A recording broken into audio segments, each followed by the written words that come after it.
Hello mga B, tayo magluto ng tilapia steak. As you can see, ang laki-laki ng tilapia. Ayan, hinilamusan ko muna yan ng asin para magkaroon ng lasa at the same time hindi dumikit sa ating frying pan.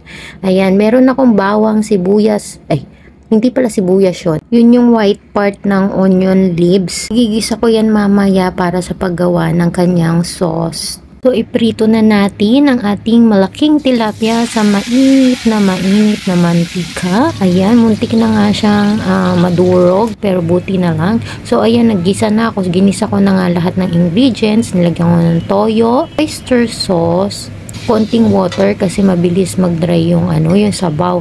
And of course, black vinegar. And then, pag nahalo na siya at kumulo, ilagay na natin yung ating tilapia.